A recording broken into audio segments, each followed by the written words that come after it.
mwenyekiti wa jimbo la Kawe, lakini mimi ni mjumbe wa baraza kuu la chama chetu taifa, lakini pia ni mjumbe wa mkutano mkuu wa chama, kwa maana kwamba tunayozungumza kwa maana ya kusema msimamo wa chama, sisi sio wazungumzaji rasmi wa chama, lakini tunakazia kile ambacho chama tayari kinakuwa kimeshatolea ufafanuzi.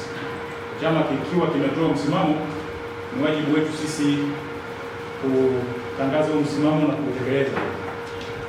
Kwa msimamo wetu sisi kama chama, kama alivyosema mwenyekiti wetu wa mkoa wa Ubungo na viongozi wengine waliotangulia kusema, hatutashiriki uchaguzi wa mwaka huu kama serikali itaendelea kuwa chura kiziwi na kupuuza maneno ya maoni ya Watanzania ya kufanya mabadiliko mahususi kabisa katika mifumo yetu ya uchaguzi. Kwa hiyo kauli ya chama, nadhani kama mnakumbuka, ilitolewa tarehe 10 Desemba mwaka jana 2024 baada ya kikao cha kamati kuu kilichokuwa kimeteketi chini ya viongozi wetu waliokuwepo. Sasa baraza kuu tuliunga mkono, na mimi nikiwa mjumbe tuliunga mkono, na mkutano mkuu tukaunga mkono, tukapitisha hayo maamuzi. Kwa hiyo yanabaki kuwa maamuzi ya chama na sio maamuzi ya watu au kikundi cha watu au mtu binafsi.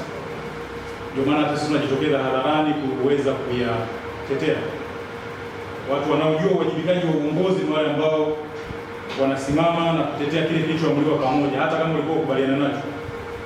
Kwa hiyo msimamo wa kuunga mkono kwamba hatuwezi kushiriki uchaguzi ni msimamo wa chama, na kila mwanachama anapaswa kuunga mkono kwa namna yoyote ile, kwa sababu tulipitisha kwenye vikao halali vya chama na vikao vikubwa, na tungependa Watanzania wanakuelewe hivi kwamba hakuna mwanachadema ambaye anakwenda kinyume na msimamo huo, kwamba tutashiriki uchaguzi bila mabadiliko ya mfumo kwenye mifumo ya uchaguzi. Sasa kesho kwa Dar es Salaam itakuwa ni uanzaji wa uboreshaji wa daftari la kupiga kura la wapiga kura. Mimi ni waombe wana Dar es Salaam wasijitokeze kwenye kujiandikisha. Tunasema hivi kwa sababu tunatambua mikoa mingine wameshajiandikisha, lakini mikoa mingine walifanya wakati chama kilikuwa kijatoa tamko la bila mabadiliko hatuingii kwenye uchaguzi. Kwa sababu msimamo huu umetoka mwaka jana. Pamoja na mambo mengine tulikuwa kwenye uchaguzi wa kitaifa. Sasa tulijielekeza kwenye uchaguzi wa kitaifa. Kwa sasa tumemaliza na tumejielekeza kwenye kudai mabadiliko ya mifumo ya uchaguzi ndani ya nchi yetu. Sababu limetukuta sisi wana Dar es Salaam, na sisi ni sehemu ya viongozi. Sisi tunawaomba wananchi wa Dar es Salaam wasijitokeze kwenye daftari hilo kama sehemu ya mkakati wetu wa kuwaonyesha Watanzania na dunia na watawala kwa ujumla kwamba hatutaki kushiriki uchaguzi pasipokuwa na mifumo mabadiliko ya mifumo ya uchaguzi. Sasa kuna watu wanaobeza msimamo huu kama wanaobeza kina Makala anafanya comedy tu kwenye majukwaa anayopita. Anajifanya anatupenda sana sisi Chadema. Baba anatushauri kwamba tutakuwa sio sehemu ya chama cha upinzani ndio mwisho. Mimi kwanza huwa ninahoji sana uelewa wa viongozi wenzetu wa CCM. Yaani wao wanaposema kwamba sisi tusiposhiriki uchaguzi ndio tutakuwa mwisho wa sisi kuwa chama kikuu cha upinzani. Sisi hatutaki kuendelea kuwa chama kikuu cha upinzani. Sisi tunataka kuchukua dola. Kwa hiyo hatuhitaji ushauri wa Makala ni nini tufanye ili tuendelee kuwa chama kikuu cha sio kipaumbele chetu sisi kuwa chama kikuu cha upinzani nchi. Kipaumbele cha Chadema ni kushika dola na kuliongoza taifa hili. Kwa hiyo kina Makala hawa tungewashauri waende BASATA waunde chama cha comedy, halafu waanze kufanya comedy majukwaani huko kuliko kujifikiria kwamba wanaweza wakatushauri sisi. Sisi hatushauriwi na watu ambao wanakumbatia dhuluma. Ndio maana tuna msemo wetu sisi kama chama kwamba tunaanza na Mungu na tunamaliza na Mungu. Waombe wana Dar es Salaam wasijitokeze kwenye daftari la uboreshaji wa daftari la kupiga kura, kwa sababu kuendelea kushiriki katika michakato yote hii kwa sisi Dar es Salaam tutakuwa tunaunga mkono mauaji ya ndugu yetu Modestus Timisimilwa aliyeuawa Ukonga mwaka jana kwenye uchaguzi wa serikali ya mtaa.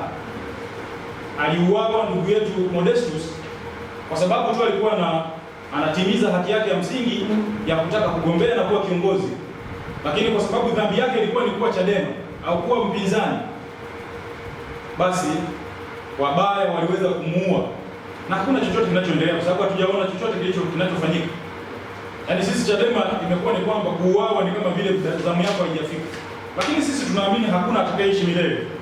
Tutajitokeza kupinga huu upuuzi hata kama ukitugharimu maisha yetu. Tukiendelea kujitokeza kwenye daftari la kupiga kura ni sawasawa na kuunga mauaji ya mzee wetu Ali Kibao aliyeuawa mwaka jana kabla hata ya uchaguzi wa serikali za mtaa. Tukijitokeza kesho watu wa Dar es Salaam katika kuunga mkono uboreshaji wa daftari la kupiga kura ni sawasawa na kuunga mkono mauaji ya ndugu yetu George Juma Mohamed wa Singida aliyeuawa mbele ya mke wake na watoto. Tukijitokeza wana Dar es Salaam kesho kuunga mkono uboreshaji wa daftari la kupiga kura ni sawasawa na kuunga mkono mauaji ya ndugu yetu Evaristo Chalamila wa Momba kule Songwe aliyeuawa kwa sababu ya uchaguzi wa mwaka jana. Kama chama tulipoteza ndugu zetu watatu waliouawa hadharani kwa sababu ya uchaguzi wa serikali ya mtaa, vijiji na vitongoji.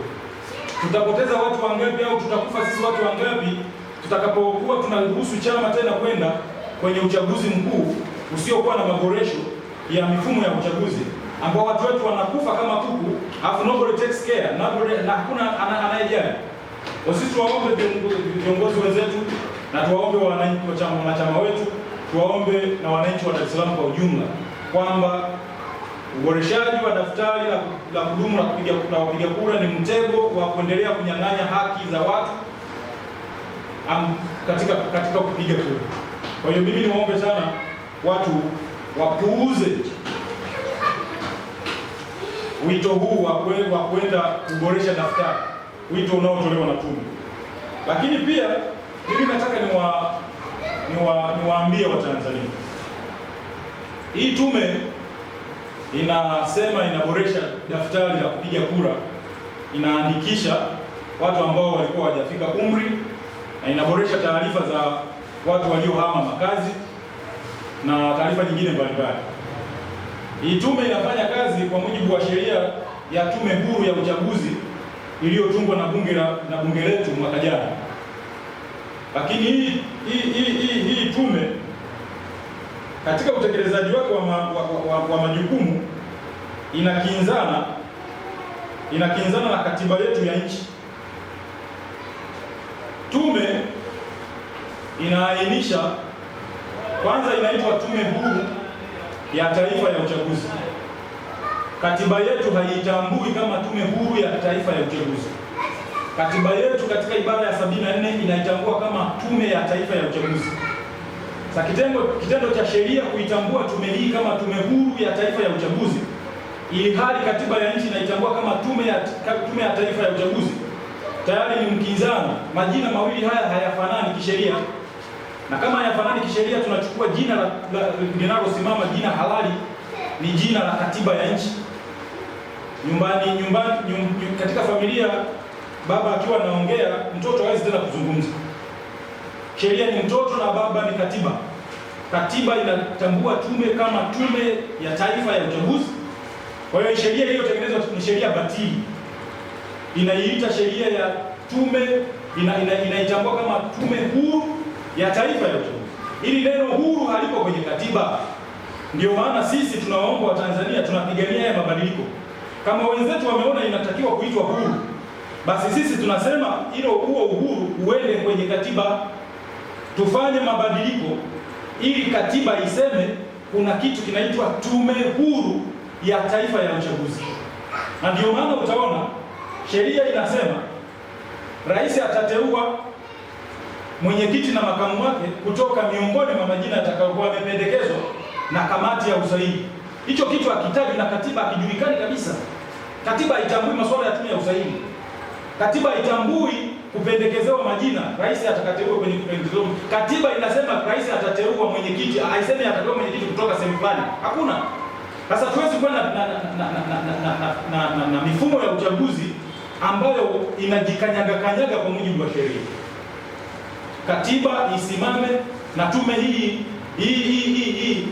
ifanyiwe marekebisho kwa mujibu wa katiba. So tunadai mabadiliko, tunayodai ndio pamoja na kuondoa mikanganyiko kama hii. Twende kwenye mabadiliko, tufanye mabadiliko, katiba itambue kwamba ni tume huru ya uchaguzi kwa maana ya uhuru kweli tunaoutaka, ili hao watu wa tume wafanye kazi zao kwa mujibu wa sheria. Sasa hivi wanafanya kazi zao kinyume cha katiba. Ndio maana tunaomba wananchi wa Dar es Salaam wasiwaunge mkono, kwa sababu hao watu wanafanya kazi kinyume na katiba ya nchi. Sasa mtu yote anayefanya kazi kinyume na katiba ya nchi anafanya kazi haramu. Sasa tunataka haya mabadiliko yafanyike ili taifa letu liende kwenye mfumo huu ya uchaguzi, ili tuweze kujua kitu tunachokizungumza ni kitu ambacho kiko kisheria. Ndugu zangu wa Tanzania na wana Dar es Salaam, tunahitaji pia watu wafahamu kwamba tunapokuwa tunasisitiza haya mambo, wala hatuna nia mbaya. Sisi tunalitakia taifa letu mema sana. Sisi tunaozungumza ukweli wa kujaribu kulinda uhai wa watu na uhai wetu, sisi pia tunakuwa tunalitakia taifa letu mema. Kwa tunaomba sana wenye mamlaka wasifikiri kila siku ni usiku.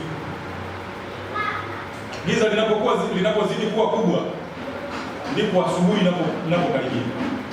Mapambazuko huwa yanakuja baada ya giza kubwa sana.